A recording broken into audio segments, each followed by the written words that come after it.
Clock's ticking towards an October 1st deadline that could see 45,000 dock workers from Maine to Texas go on strike. And not only would it impact the Port of New York and New Jersey, but as Fox 5's Teresa Priolo shows us, could bring the supply chain to a standstill right ahead of the holidays. All activity in the Port of New York and New Jersey with regards to containerized cargo and automobile cargo will cease. Port Newark, along with 13 other ports along the East and Gulf coasts, are preparing for a total cargo shutdown, a move that could shake the U.S. economy and cost $5 billion a day. We're working to bring in as many ships as possible, have an orderly shutdown of those ships, and then encouraging the shippers through working with both the truckers and the rail carriers to get as much cargo out as humanly possible, as quickly as possible. The shutdown would be the direct result of a longshoreman strike. The roughly 25,000 workers who man the ports wanting a pay increase. The union contract expires at midnight October 1st. The company that controls the terminals and carriers, United States Maritime Alliance, told us they've been trying to schedule a meeting and are prepared to bargain any time. But, quote, there's no indication that the ILA is interested in negotiating at this time. But that's different than what the ILA is saying. Quote, they call me several times each week trying to get the ILA to accept a low-ball wage package. My ILA members are not going to accept these insulting offers that are a joke, considering the work my ILA longshore workers perform. Some companies have tried to divert ships to the West Coast, but many can't, which means your new car, toys, clothes, and even fake Christmas trees might be stuck floating in the Atlantic until further notice. We can't go to Baltimore, we can't go to Florida, we can't go to anywhere else and ship those up because all of the ports are affected. Chris Butler is the CEO of the National Tree Company. He's looking at about 100 to 250,000 artificial trees impacted by the strike at their busiest time of year. What we're hearing is that this is kind of a done deal and it's inevitable. And if it happens, it could be 2 to 3 weeks until it's resolved. Teresa Priolo, Fox 5 News. Just 6 weeks until Election Day, Vice President Kamala Harris will head to the battleground state of Pennsylvania tomorrow. The VP will then visit the U.S.-Mexico border in Arizona on Friday, where she's expected to address the crisis at the border. Donald Trump campaigning in Savannah, Georgia today, the former president talking about imposing tariffs in his proposals to bolster U.S. manufacturing. A new report says the City University of New York was not prepared to handle rising anti-Semitism and discrimination. Governor Hochul commissioned that report after pro-Palestinian protests sparked by the Israel-Hamas war were held on campuses earlier this year. It contains strategies to address anti-Semitism, hate, and discrimination, and a plan to protect Jewish students and faculty who say they felt threatened during the protests. In a statement to Fox 5, CUNY said it welcomed the independent review and will work to implement those recommendations. The family of a man killed by NYPD officers 5 years ago, speaking out after learning that the Civilian Complaint Review Board decided not to substantiate charges against the officers involved in the shooting. Antonio Williams was killed in September of 2019. A report by the Bronx DA found that a group of plainclothes officers believed Williams was carrying a gun. They chased him, and a struggle ensued over the gun. Williams was killed after several officers opened fire. One of the officers was also killed by friendly fire. What my family and myself we came here for was accountability that was never met and continually not being met by the NYPD or the CCRB. The Bronx DA also decided not to indict any of the officers involved. Amanda Wallace, one of the suspects connected to body parts that were scattered across Long Island, pleaded guilty to 5 felony counts today. In March, Wallace and 3 other suspects were charged with concealment of a human corpse, tampering with physical evidence, and hindering prosecution. Then in April, Wallace was also charged with robbery in the first degree. Wallace faces 25 years for the robbery charge alone. Pro Football Hall of Famer Brett Favre making a stunning announcement during a congressional hearing today, announcing he's been diagnosed with Parkinson's disease. This comes after the former Packers QB said he believes he suffered potentially thousands of concussions during his career. Fox 5's Antoine Lewis has more. I've recently been diagnosed with Parkinson's. This is also a cause dear to my heart. A shocking admission from quarterback Brett Favre. The Hall of Famer is now in a fight unlike anything he's ever encountered on the field. It's a lengthy process. It's a very slowly progressive disorder. Dr. Fabio Denisi is Associate Director of Neurology at Mid-Hudson Regional Hospital of Westchester Medical Center. While Favre has not revealed much about his diagnosis, Denisi says there is a connection to playing football. So there is some link between repetitive head injury and Parkinson's disease. But for most people, even though head trauma is a risk factor for Parkinson's disease, the vast majority of people get Parkinson's disease independent of any repetitive head injury. Parkinson's and other brain disorders like chronic traumatic encephalopathy, or CTE, are associated with a history of concussions. On Monday, the Journal of the American Medicine Association released a study that found that nearly a third of former NFL players believe they have football-related brain damage, and the league has strengthened its concussions protocol in an effort to better protect players. Favre acknowledged his condition while testifying on Capitol Hill before the Ways and Means Committee. The Gridiron legend is part of an investigation of the misuse of welfare funds in his home state of Mississippi. And while his revelation is bringing further attention to Parkinson's, Denisi says that's a good thing given his celebrity. We're close to coming to some major breakthroughs in treating the root cause of Parkinson's. So anything that can be used to harness the resources that a celebrity or someone who has other resources will go a long way to coming to reach a cure for Parkinson's. Antoine Lewis, Fox 5 News. Well, a workout for a lacrosse team takes a terrifying turn. What sent a dozen college players to the hospital after working out with a Navy SEAL grad.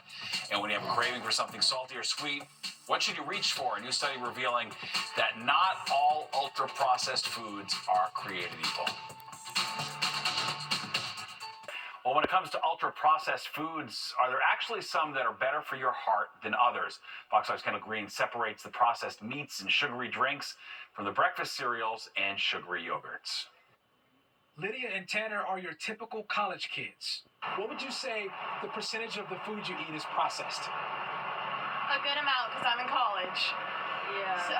You don't feel guilty about it? No. And what about you? I'd say the same, yeah. Also, we're very active, so we gotta just focus on the protein, getting enough food so that we have enough energy throughout the day. Maintaining a health-conscious diet comes with challenges. For these two, mainly challenging their pocketbooks. When I can afford it, I try to eat well. Well, a Harvard study found it may be more costly to your health to eat ultra-processed foods, even if they appear to save you some change. Researchers linked ultra-processed foods to increased risks of chronic diseases, poor brain health, and early death. So what do those foods have in common? Robin DeChico with Power of Health Education. Really means a diet high in sodium, sugar, and very, very high bigger portions. Those are usually associated with ultra-processed foods. The largest and longest study of processed foods included foods from all categories: whole grain breads, plant-based milks, down to hot dogs and sodas. Using health data from more than 2,000 adults over 3 decades, they determined the higher the consumption of ultra-processed foods, the greater the risk of heart disease. So the advice from a holistic nutritionist: keep some healthier options handy, so if you're hungry or tempted, you got an escape. Get some trail mix at a supermarket, put it in a baggie, put it into your purse or your tote or your backpack. Take some, like I said, some slices of turkey that you might get at a local deli. Eat it.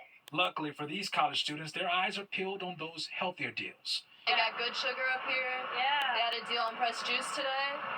No process there. That study suggests eliminating or reducing your intake of overprocessed foods is the best way forward to prevent those risks. That's the latest from Upper East Side. Kendall Green, Fox 5 News. Well, the DOJ going after Visa tonight, how the Justice Department says Visa monopolized the debit card market while punishing and rewarding merchants. And there are multiple reports tonight that the New York City Sheriff's Office is under investigation having to do with what allegedly happened to cash seized during illegal weed shop raids.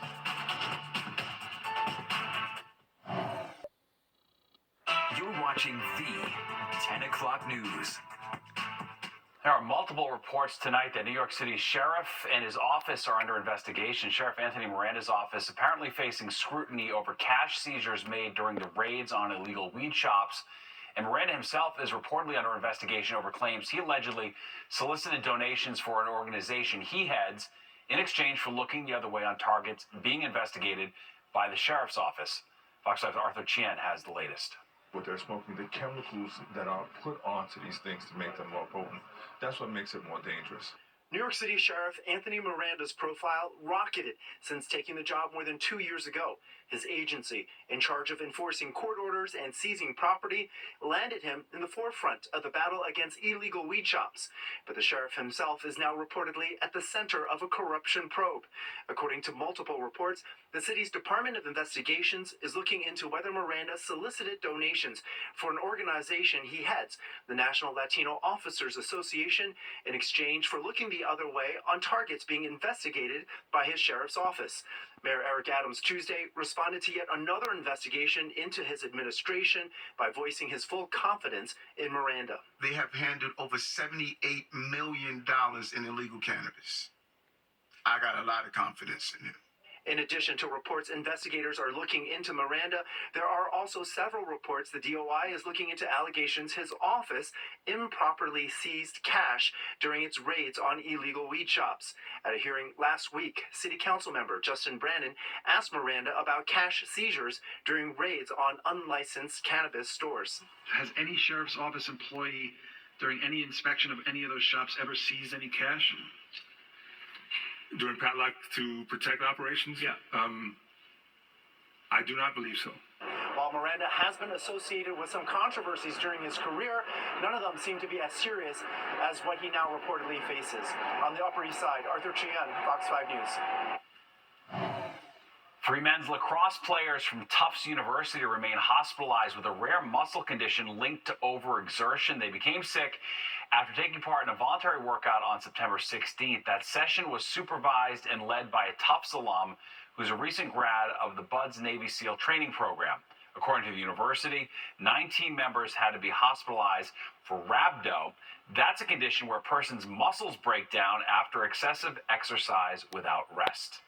Rhabdo is damage to muscle tissue. Chemicals that are in high concentration within cells get released into the circulation.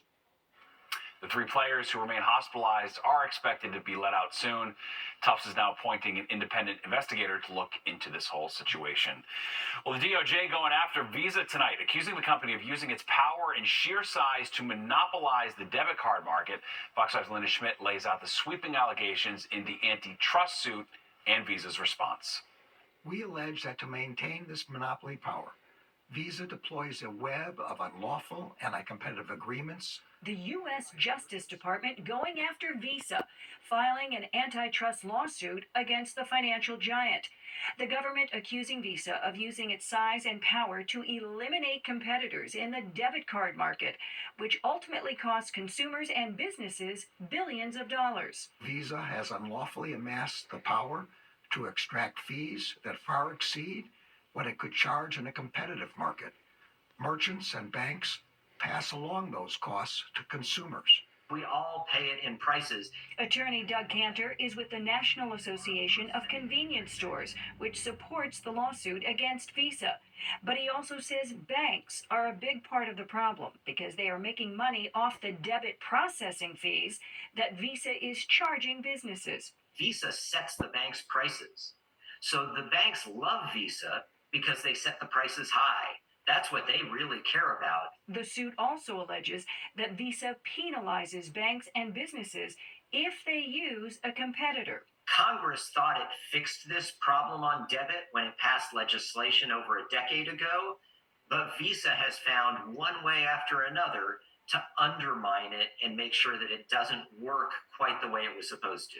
Visa's unlawful conduct affects not just the price of one thing, but the price of nearly everything. Visa is calling the suit meritless and will fight it vigorously, saying the lawsuit ignores the reality that Visa is just one of many competitors in a debit space that is growing, with entrants who are thriving. Linda Schmidt, Fox 5 News. Fox 5 taking a deep dive into the promises the presidential candidates are making on the campaign trail, where former President Donald Trump and VP Kamala Harris stand on the hot-button topic of immigration. Sharon Crowley is going to break it all down, plus this. And let's get real. Did you have more develop an instant bond with your pet and your significant other? It's okay, you can tell me. I'm Jessica Formosa. That story straight ahead on the 10 o'clock news.